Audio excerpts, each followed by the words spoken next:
Everybody, T.C. Brantley, host of God Made Millionaire TV, the hottest show on daytime television.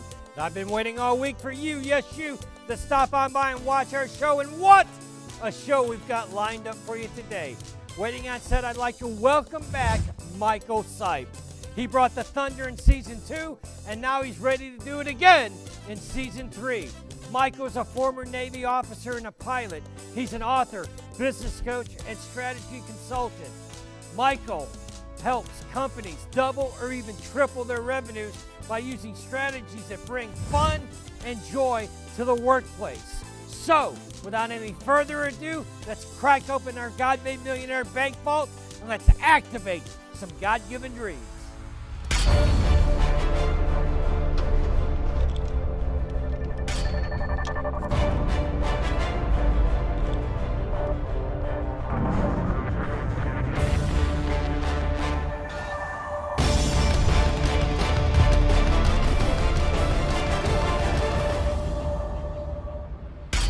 Hey, Michael, welcome back to the show. Hey, it's great to be back, TC. I love the energy you bring here.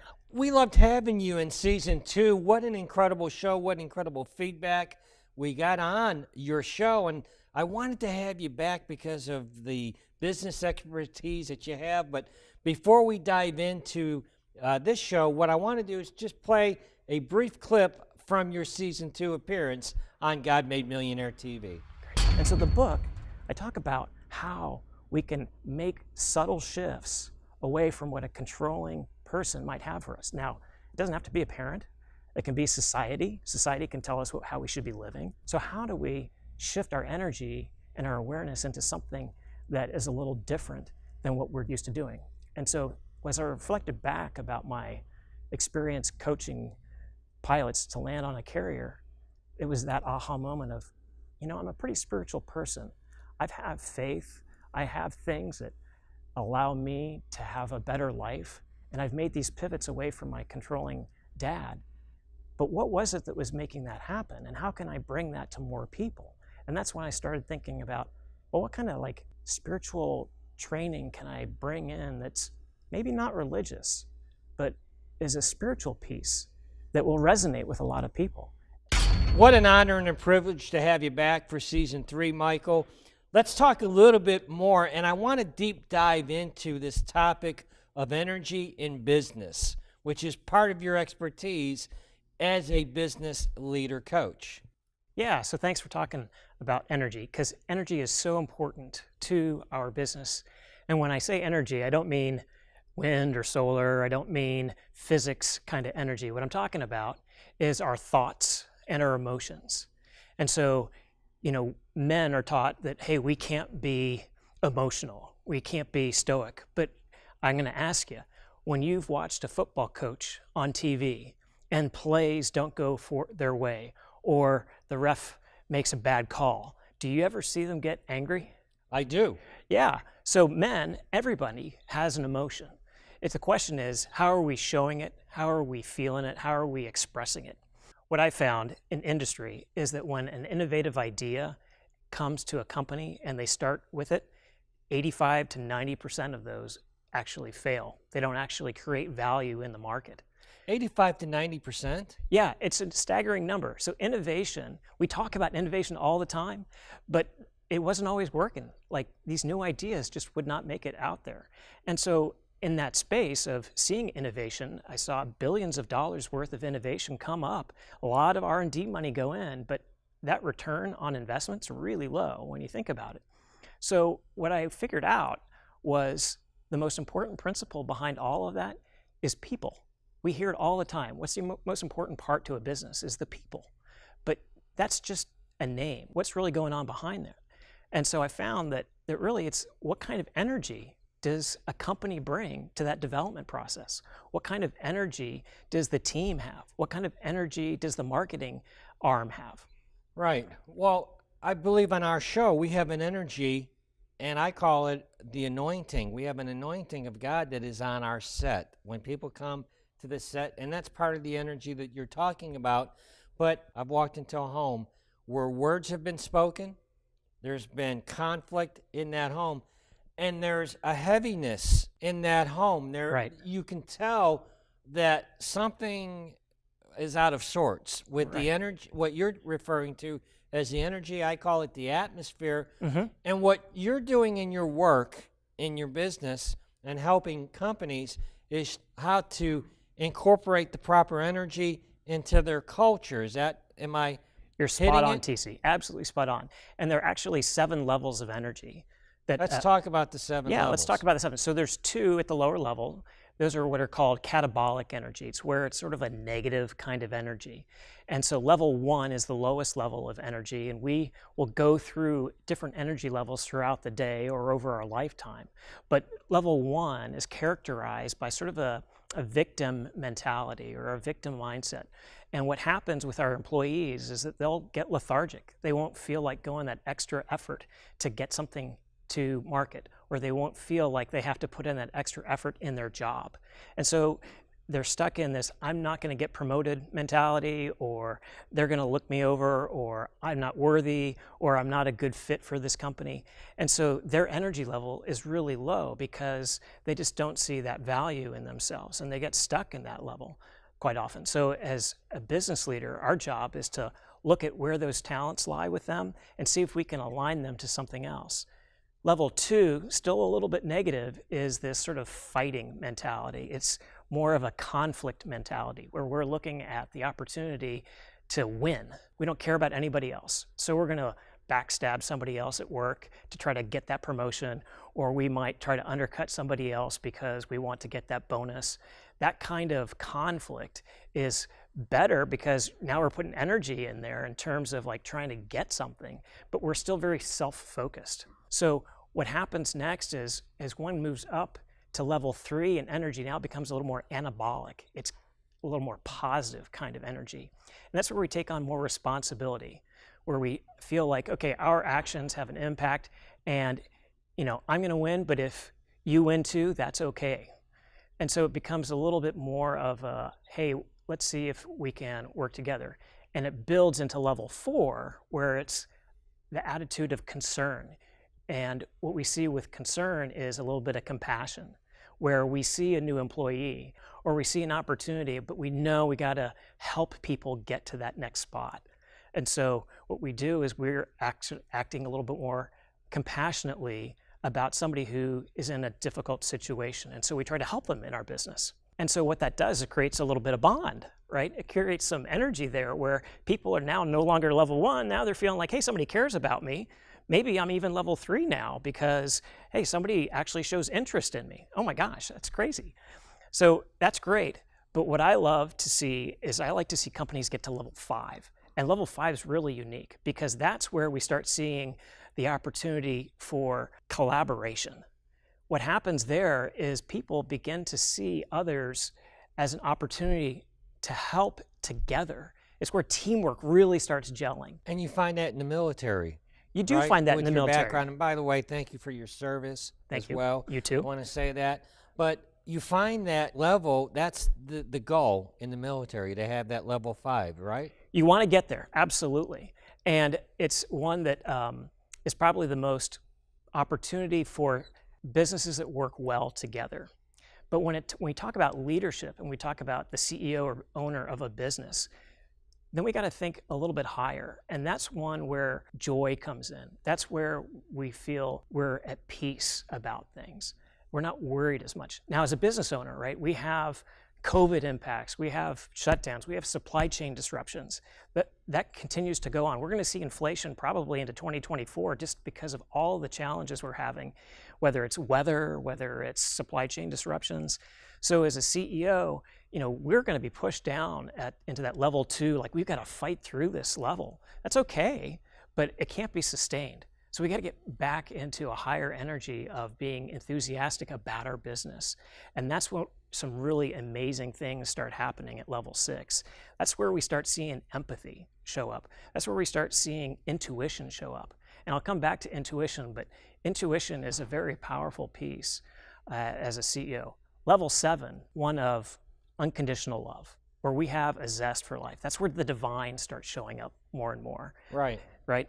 And so when we love our employees unconditionally, whether they make mistakes, whether they achieve something great, and we love them for being a part of our family and a part of our company and making it better and making all of it better, whether it's the customers feeling fulfilled with a great new product, whether it's our inventors coming up with that new service, teamwork with another company to boost revenue together, all those kinds of opportunities come when we're feeling an energy of level 6 and 7. So being here on the set, for example, with you, we feel this energy. There's a lot of divine anointing here because there's a power behind it. We have a passion.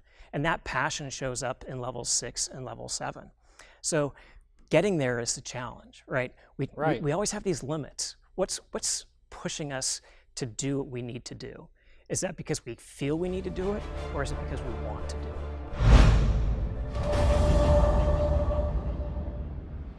Hey everybody, T. Sipe, the host of God Made Millionaire TV, and I'm honored and privileged to host the hottest show on TV, where each and every Sunday we feature God's people, faith-based entrepreneurs and leaders activating their God-given dream right before your very eyes. I want to encourage you that if you're somebody that God has given a God-given dream, I invite you to come on our set and activate your God-given dreams. Book a call with our producers and walk in your destiny. Let me ask you this, because you mentioned a key word there about intuition. Yes. Intuition. I think the common opinion is that women, by nature, have better intuition than men, right? And you're absolutely right. There is that persona, right? So, for example, we've heard about moms who've had sons in battle overseas during war, and they will wake up in the middle of the night and they will have this instinct that their son or their daughter is in harm's way, and they feel like they need to pray about it.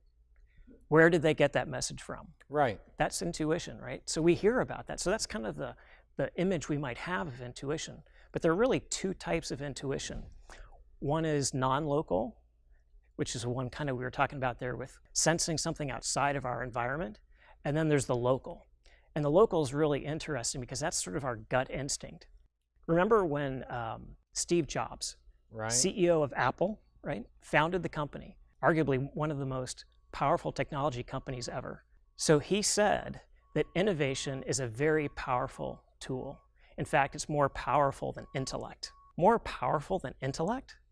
What does he mean by that? And what he means is that intuition, that sense, can actually get the right answer first.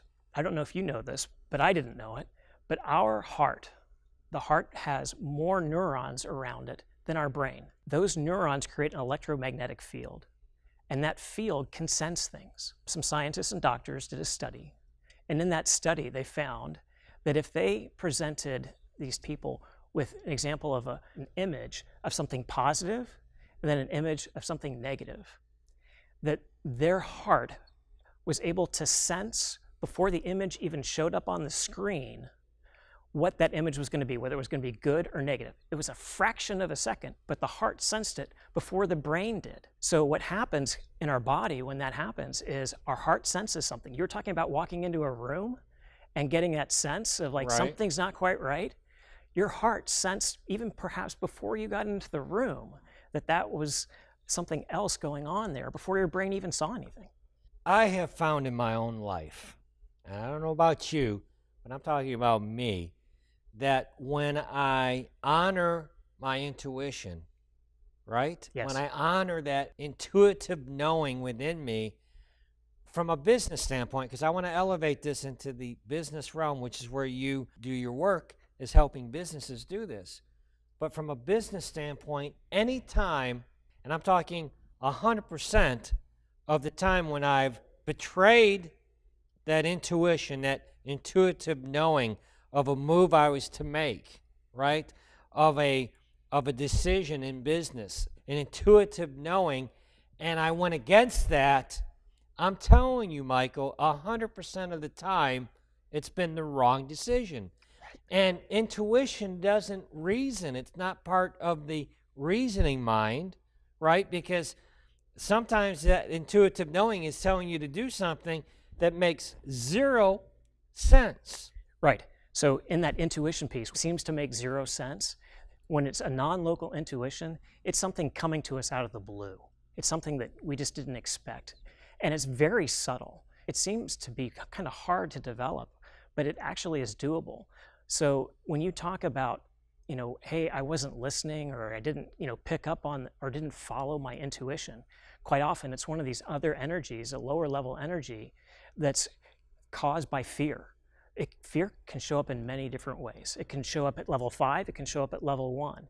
But when we're clouded by our emotion of fear, then it creates doubt, and we'll start second guessing ourselves. And so when that intuitive hit comes, whether it's a local or non-local hit, we won't be thinking about it in the same frame. So one of the things that I teach is holistic choice. Holistic choice is we use our left brain, use our logic, our analytical mind, our reasoning. It's a great skill. It makes us very powerful.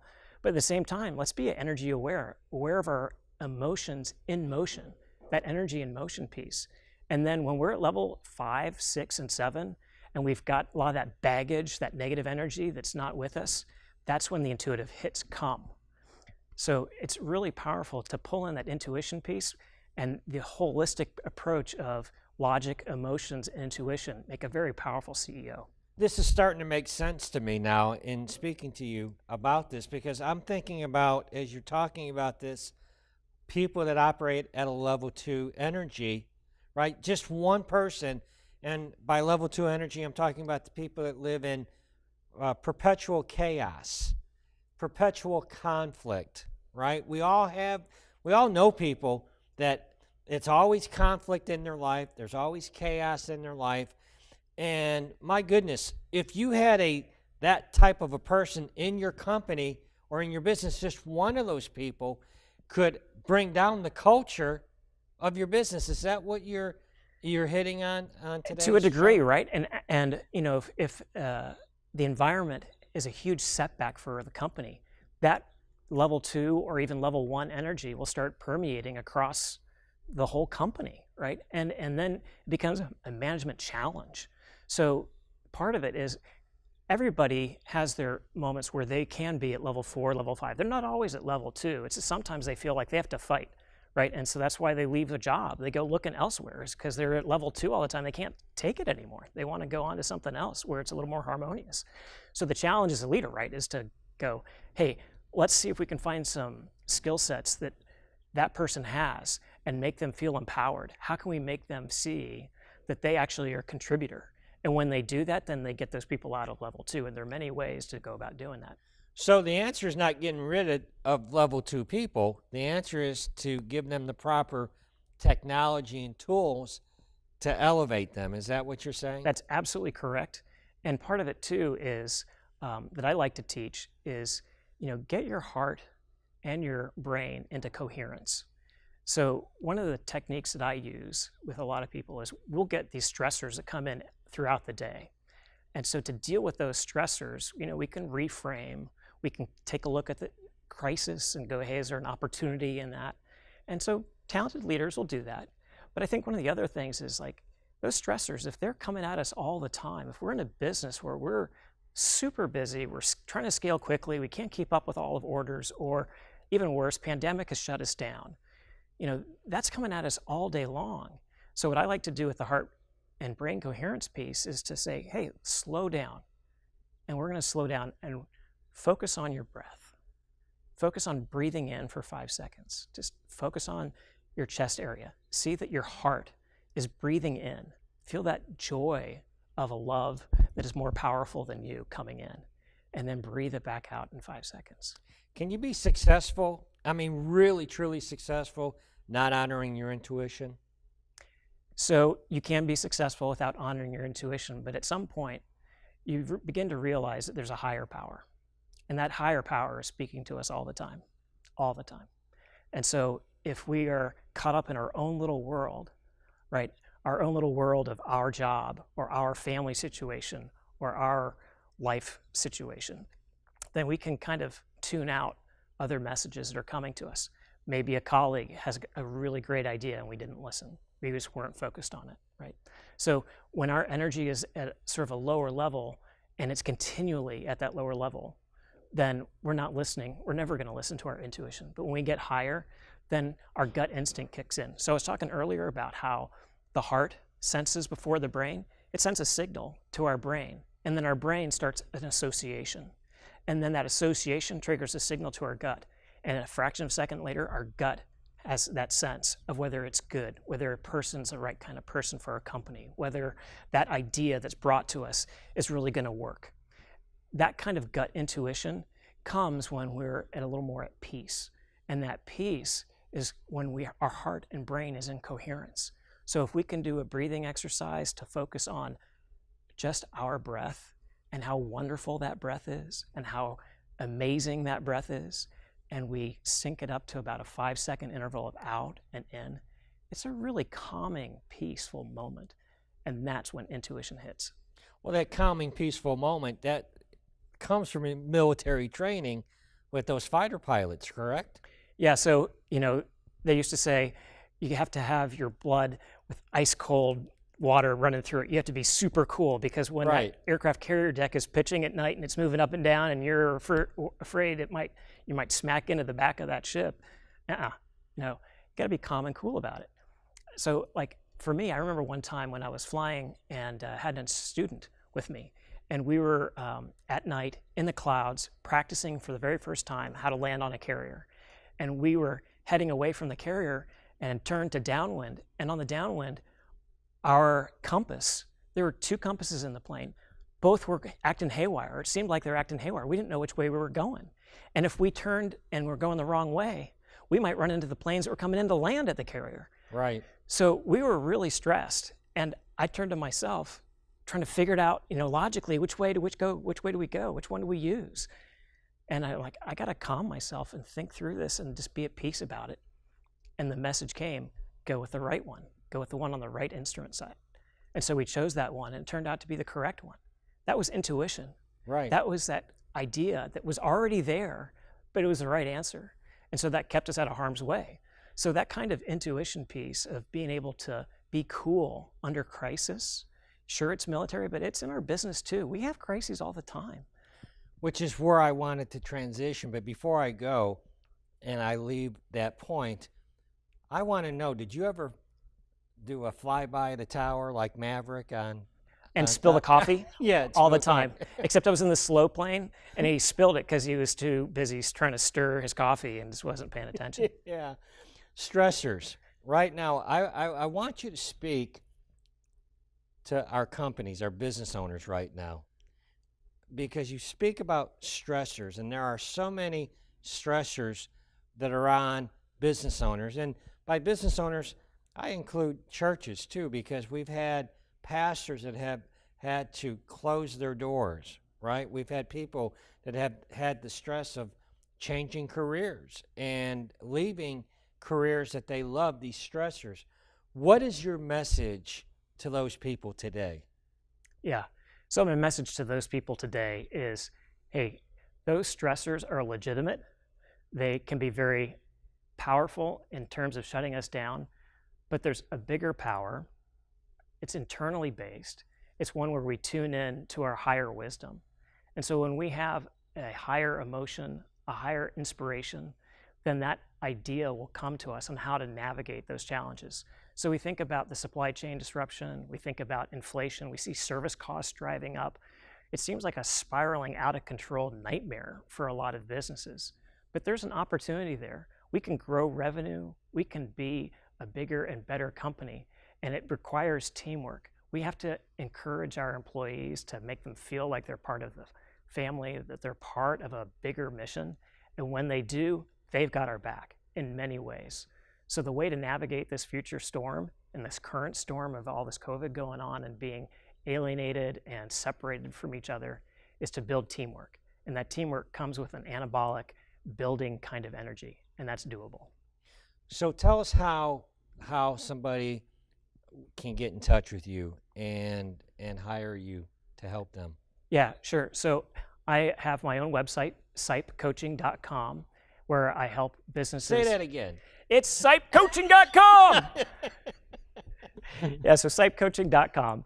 And then I also do a strategic consulting piece where we teach CEOs 5 fundamental areas that they need to focus on to grow strategically. And if any of those are underserved, we can't scale quickly.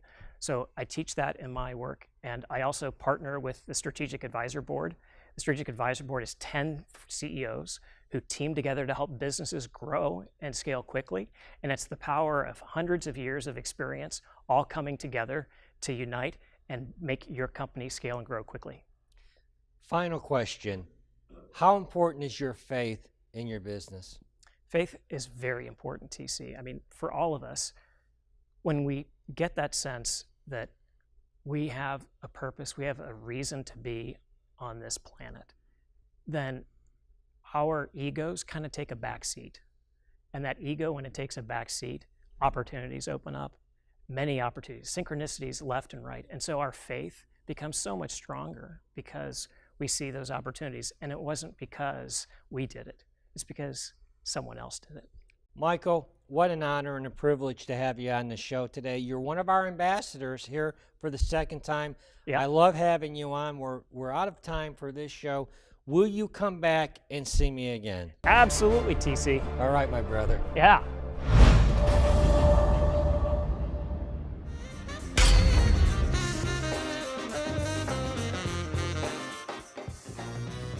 Michael, here we are at the end of another show. Yep. Time to do the prosperity dance. You've done this before. I have done it before. I'm going to give you the honors. You bring your shades. I brought my shades. Those aviator shades. Aviator shades. All right, I'm going to let you tell Big Mike what time it is. Big Mike, time to play my music. Hit my music, Big Mike.